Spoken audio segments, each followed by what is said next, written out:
Good morning बच्चों। सब ठीक चल रहा है आप लोगों के? स्टडी अच्छी चल रही होगी उम्मीद करता हूँ मैं। और एक और बात बताना चाह रहा था कि 12th के जो बच्चे हैं उनका एग्ज़ाम कंप्लीट हो गया है, तो सिलेबस आपका इस साल सेम ही रहेगा। तो आप अपने नोट्स वगैरह या बुक्स वगैरह जो भी आपको कलेक्ट करनी है वो आप अपने दोस्तों से जो है उनसे कलेक्ट कर लो।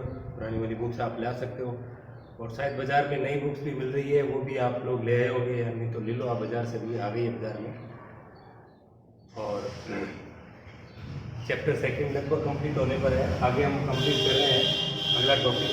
पिछला टॉपिक हमने पढ़ा था पॉइंटर के बारे में, और उसके बाद हमने स्ट्रिंग एरे के बारे में बात की थी। आज हम आगे बात करते हैं स्ट्रिंग फंक्शंस की। जैसा कि मैंने आपको पिछली वीडियो में बताया था कि मैं कुछ स्ट्रिंग फंक्शन के बारे में आपको बताऊंगा। इस चैप्टर में हम लोग ये 6 प्रकार के फंक्शंस जो है वो पढ़ते हैं। ये सारे स्ट्रिंग फंक्शन हैं। एक खास बात आपको बता देना चाहता हूँ मैं कि जब आप इन स्ट्रिंग फंक्शंस को आप प्रयोग करते हैं तो आपको हेडर फाइल में string.h हेडर फाइल जोड़नी होती है।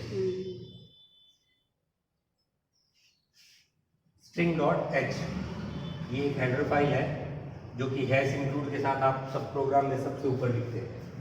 ये फाइल लिखने के बाद, हेडर फाइल जोड़ने के बाद आप इन फंक्शंस को आप अपने प्रोग्राम में यूज ले सकते हैं। मतलब ये जो फंक्शंस है, these functions are inbuilt function है, जिनको हम लोग लाइब्रेरी फंक्शंस भी बोलते हैं। ये फंक्शंस पहले से बने हुए हैं, इस हेडर फाइल में इनकी डेफिनेशन लिखी हुई है, इसलिए इस हेडर फाइल को आप सबसे पहले अपने प्रोग्राम में ऐड करेंगे, के बाद ये फंक्शन आप अपने प्रोग्राम में यूज कर सकते हैं। तो अब देखते हैं ये फंक्शन क्या क्या करते हैं। सबसे पहला फंक्शन है strcpy स्ट्रिंग, इसको कॉपी cpy कॉपी फंक्शन से लिया गया है। कॉपी करना मतलब एक जगह से दूसरी जगह पर आप किसी भी डेटा को जो है वो रख सकते हैं, स्ट्रिंग को रख सकते हैं। यहाँ पर हमने लिखा strcpy फंक्शन का नाम है। ये फंक्शन का वो हिस्सा होता है जब हम लोग पैरामीटर जो है वो पास करते हैं। यहाँ हमने s1 और s2 हमारी दो स्ट्रिंग्स हैं हमने बना रखी है, जिसमें s2 में डेटा है और s1 हमारा जो है वो खाली स्ट्रिंग है। हम क्या करते हैं कि जैसे ही हमने s1, s2 लिखा तो इसकी डेफिनेशन क्या है, डिस्क्रिप्टर देख लीजिए। s2 स्ट्रिंग को s1 में कॉपी करता है, यानी कि s2 स्ट्रिंग में, यानी कि s2 जो आपने वेरिएबल, एरे वेरिएबल बनाया है आपने चर का, उसमें जो भी स्ट्रिंग होगी वो s1 में कॉपी कर देगा। तो यहाँ पर s1 जो है वो खाली होनी चाहिए, ताकि s2 का डेटा जो है वो उसमें कॉपी हो जाए। s2 में जो भी होगा वो s1 में भी चला जाएगा। उसके बाद जब हम देखेंगे तो s1 का मान और s2 का मान सेम हो जाएगा, क्योंकि दोनों में कॉपी हो चुका है। ये हमारा पहला स्ट्रिंग फंक्शन था। दूसरा हमारा स्ट्रिंग फंक्शन आता है strcat। यहाँ पर ये cat का मतलब होता है कॉनकैटिनेशन।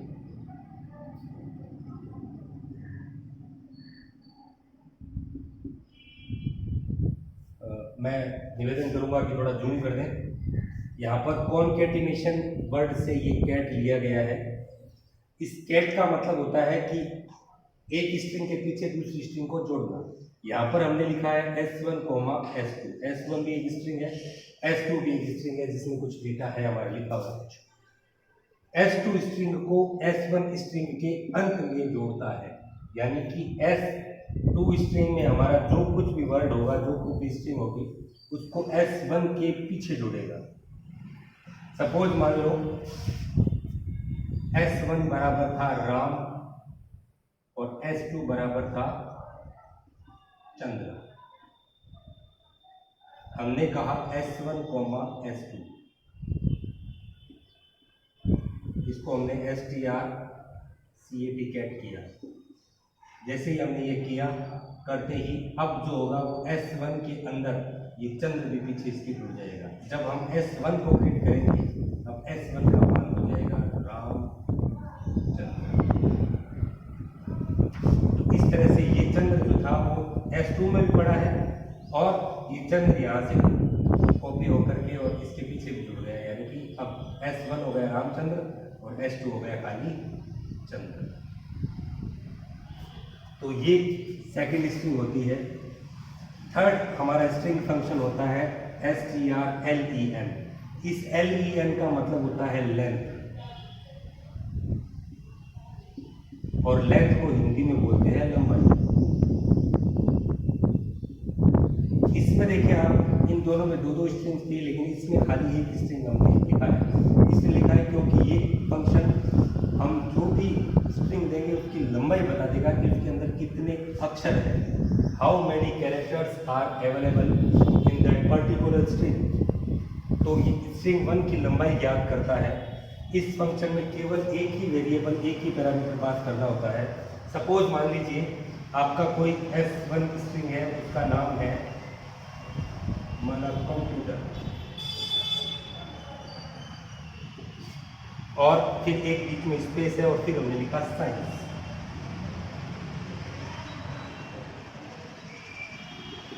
ये हमारी स्ट्रिंग है S1। अब हमने इसको फंक्शन में डाल दिया, मैंने लिखा strlen और इसके अंदर मैंने लिख दिया S1। तो ये फंक्शन क्या करेगा, 1 2 3 4 5 6 7 8, स्पेस को भी एक गिनेगा, 9 10 11 12 13 14 15 16, इसका आंसर आ जाएगा 60। स्पेस को, खाली जगह को भी एक कैरेक्टर के रूप में ये गिनता है स्ट्रिंग फंक्शन, जो लेंथ फंक्शन होता है वो। तो टोटल 1 2 3 4 5 6 7 8 9 10 11 12 13 14 15 16। तो कंप्यूटर साइंस में टोटल 16 कैरेक्टर्स हैं, अक्षर है, स्पेस सहित खाली जगह सहित। ये लेंथ फंक्शन का काम होता है। स्पेस को भी एक कैरेक्टर के रूप में गिनेगा, लंबाई बता देगा। चौथे फंक्शन के रूप में हम लोग देखते हैं स्ट्रिंग कॉम्प, CMP। CMP का मतलब होता है कंपैरिजन।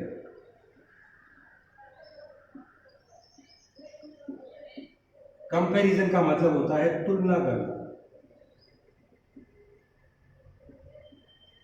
और तुलना हमेशा जिन दो चीज़ों की हम लोग तुलना करते हैं, कभी भी तुलना का मतलब होता है कि दो चीज़ों के अंदर अंतर करना, कंपैरिजन करना, कंपेयर करना मतलब तुलना करना। तुलना जब भी की जाती है तो तुलना हमेशा कभी भी अंकों में उसको आप नहीं नाप सकते। आप ट्रू और फॉल्स में नाप सकते हैं कि ये बात सही है या गलत, या 0 और 1 में भी आप नाप सकते हैं। क्योंकि कंपैरिजन जो होती है वो या तो कोई चीज़ छोटी होती है, या कोई चीज़ बड़ी होती है, या कोई चीज़ बराबर होती है। इन तीन के अलावा कोई भी इसका मापदंड नहीं होता तुलना का। कुछ चीज़ें ऐसी होती है जिनकी तुलना करना संभव नहीं है। जैसे मैं हमेशा कक्षा में बताता हूँ आप लोगों को कि माना राम श्याम से काला है या राम श्याम से गोरा है, तो वो कितना काला है कितना गोरा है इसका कोई मापदंड नहीं है। 10 गोरा है, 20 गोरा है, 30 गोरा है, ऐसा कुछ नहीं होता। बस काला है, गोरा है, हाँ ना या बराबर। या तो राम और श्याम दोनों एक ही रंग के हैं, या राम और श्याम कोई दोनों में से एक काला गोरा है, इनकी तुलना हो सकती है कम या ज़्यादा, हाँ या ना, यस नो या इक्वल, यानी कि लेस देन, ग्रेटर देन या इक्वल। ये तीन तरह की तुलना ही हो सकती है। तो यहाँ पर भी स्ट्रिंग के अक्षरों की तुलना होती है कि बराबर है या नहीं है, एक जैसे है या नहीं है। तो यदि स्ट्रिंग 1 जो है वो स्ट्रिंग 2 के मतलब इन दोनों की तुलना करेंगे, तो जब यदि दोनों बराबर होंगे तो इनका मान आ जाएगा 0, ये दोनों बराबर है। यदि S1 छोटी है स्ट्रिंग और S2 बड़ी है तो इसका मान आ जाएगा -1, रिटर्न करेगा ये आपको। और यदि S1 छोटी और S2 बड़ी है, S1 is less than greater than S2, मतलब S1 बड़ी है S2 छोटी है यहाँ पर, तो इसका मान आपको 1 रिटर्न करता है। 3 तरह के मान रिटर्न करता है। दोनों स्ट्रिंग बराबर है तो 0, यदि S1 छोटी है और S2 बड़ी है तो -1, और यदि S1 बड़ी है और S2 छोटी है तो 1 रिटर्न करता है। पांचवा फंक्शन हम लोग देखते हैं strchr। CHR का मतलब यहाँ पर कैरेक्टर से लिया गया है। कैरेक्टर का मतलब एक अक्षर जब होता है, कोई भी एक अल्फाबेट, उसको हम लोग कैरेक्टर बोलते हैं, उसको CH से लिया गया है। यानी कि हम कोई एक S1 स्ट्रिंग देंगे, उस स्ट्रिंग में से कोई एक अक्षर खोजा जाएगा। वो अक्षर उस स्ट्रिंग में हो भी सकता है और नहीं भी हो सकता, दोनों बातें हो सकती है। हम फिलहाल ये मान रहे हैं कि वो अक्षर उस स्ट्रिंग में है। तो यहाँ पे हमने परिभाषा देखी इसकी, स्ट्रिंग S1 में कैरेक्टर CH, कैरेक्टर को CH भी बोलते हैं शॉर्ट में, कि आवर्ती का पॉइंटर बताता है, यानी कि उस स्ट्रिंग में वो कितने नंबर पर वो अक्षर आया हुआ है, वो मान जो है वो रिटर्न करता है। सपोज मान लीजिए कोई S1 स्ट्रिंग है, उस S1 स्ट्रिंग में वही हमने पहले वाला नाम लिख लेते हैं, एक बार पूरा नाम लिख लेते हैं, रामचंद्र।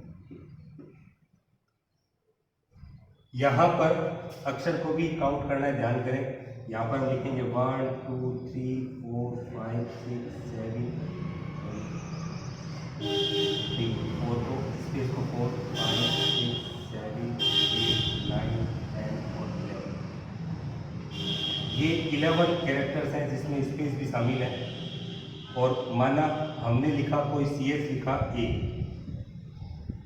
माना A लिखा, तो ये हमेशा प्रथम आवर्ती को बताएगा कि इसका मान रिटर्न करेगा ये 2, क्योंकि A जो है वो 2 नंबर पर है। हालांकि A आगे 7 नंबर पर भी है, A आगे 11 नंबर पर भी है, लेकिन ये प्रथम आवर्ती को बताएगा कि पहली बार A जो है वो कितने नंबर पर आया।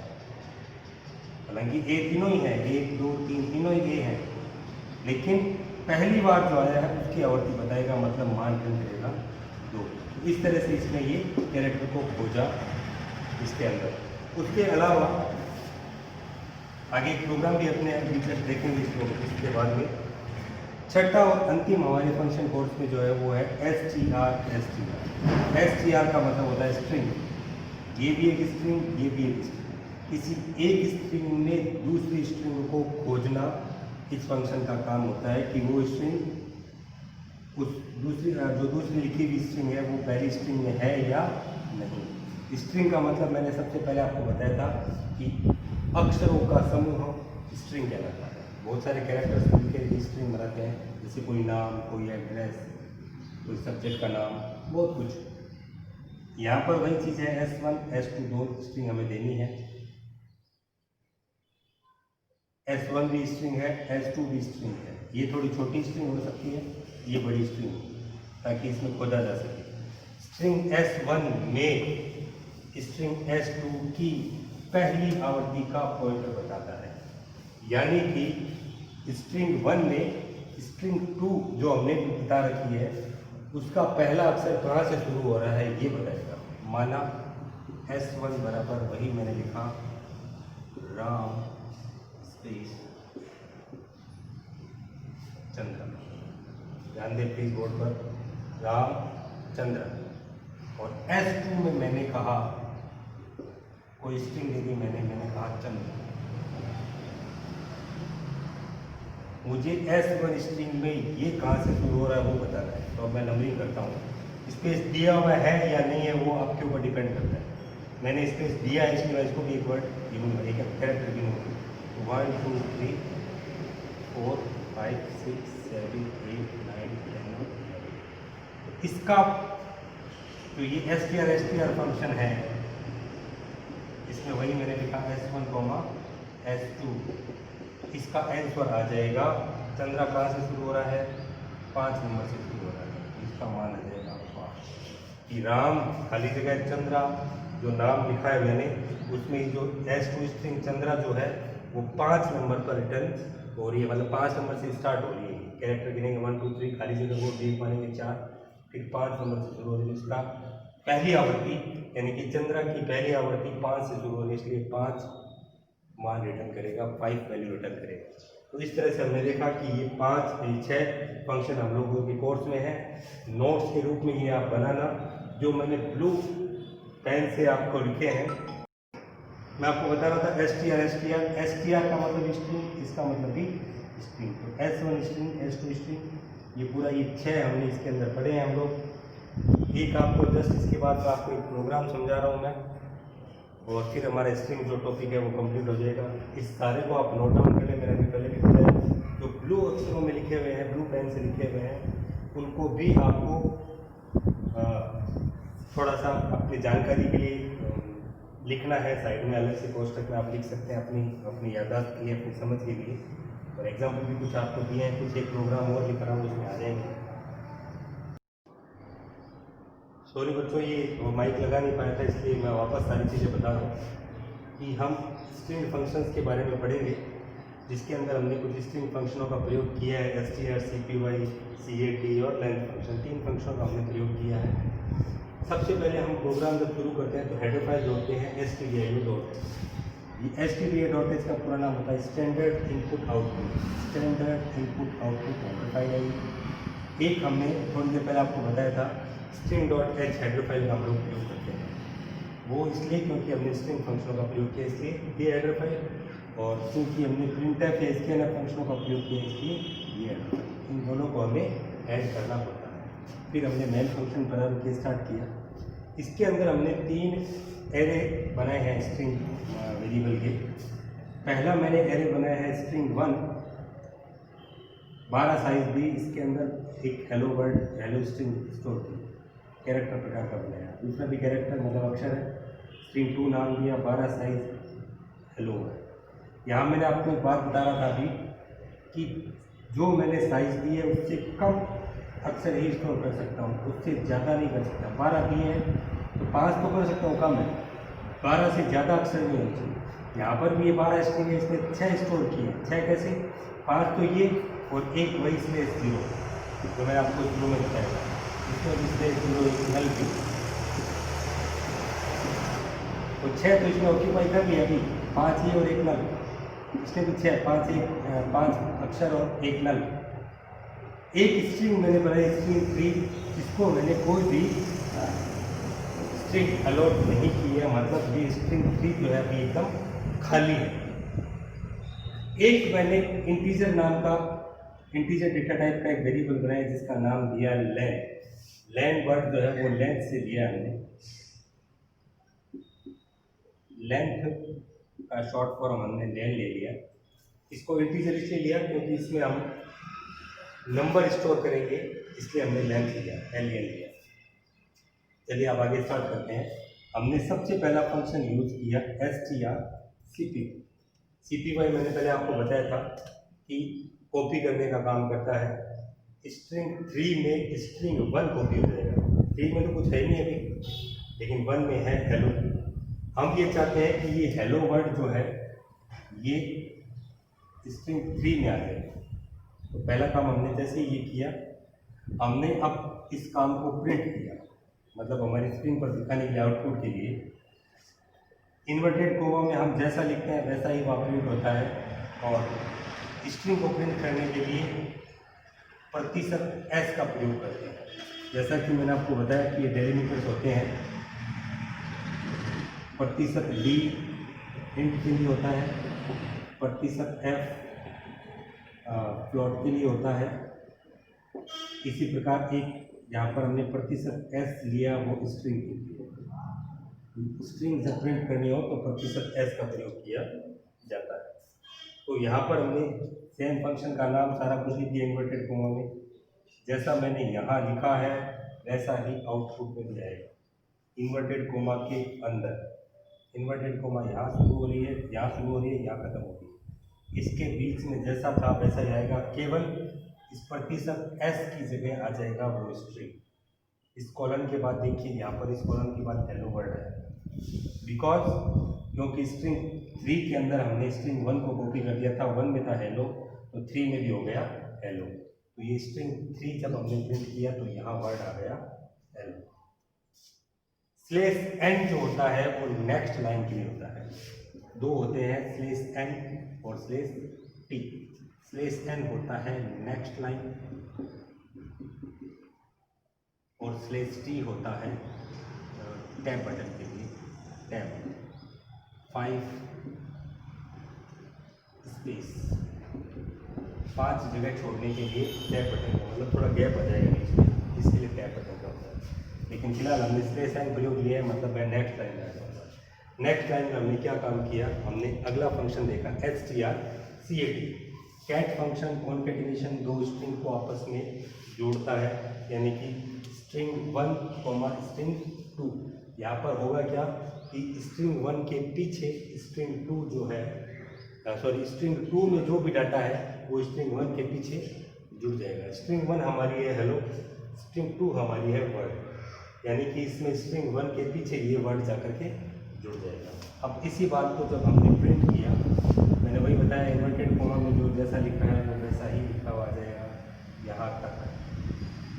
प्रतिशत एस स्ट्रिंग को प्रिंट करने के लिए होता है, क्या प्रिंट करना है, स्ट्रिंग 1, यानी कि स्ट्रिंग 1 में अब नाम क्या हो गया, अब नाम हो गया हेलो वर्ल्ड। क्यों? क्योंकि इस फंक्शन ने क्या किया कि स्ट्रिंग 1 के पीछे स्ट्रिंग 2 को जोड़ दिया। स्ट्रिंग 1 हमारी थी हेलो, स्ट्रिंग 2 थी वर्ड, तो हेलो के पीछे वर्ड सब जुड़ गया। स्पेस यदि आप रखोगे तो आएगा, नहीं तो नहीं होगा। यहाँ पर दोनों एक साथ यहाँ पर जुड़ गए, दोनों एक साथ प्रिंट हो गए। क्यों? क्योंकि स्ट्रिंग 1 में अब दोनों सब मिक्स होकर के आ गए, जुड़ कर आ गए, जोड़ने का काम करता है। लास्ट और तीसरा अंतिम फंक्शन है लेंथ फंक्शन।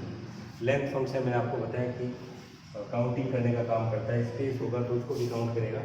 यहाँ पर जब हमने इस बात को प्रिंट किया तो यहाँ देखिए प्रतिशत b लिखा है, गौर करेंगे आप। यहाँ पर पहले यहाँ पर प्रतिशत s लिखा था स्ट्रिंग के लिए, जब मुझे संख्या प्रिंट करनी है, इंटीजर प्रिंट करना है, इसलिए मैंने यहाँ पर प्रतिशत d लिखा। प्रतिशत d, ये देखो इंटीजर दिया है मैंने लाइन को, इंटीजर के लिए प्रतिशत d, ये देखो यहाँ बताया मैंने आपको। फ्लोट होता तो प्रतिशत f लगाते हैं, स्ट्रिंग के लिए हमने प्रतिशत s लिखा। तो जैसे ही हमने स्ट्रिंग 1, क्योंकि स्ट्रिंग 1 हमारी क्या हो चुकी है, अब हमारी स्ट्रिंग 1 हो चुकी है हेलो वर्ल्ड।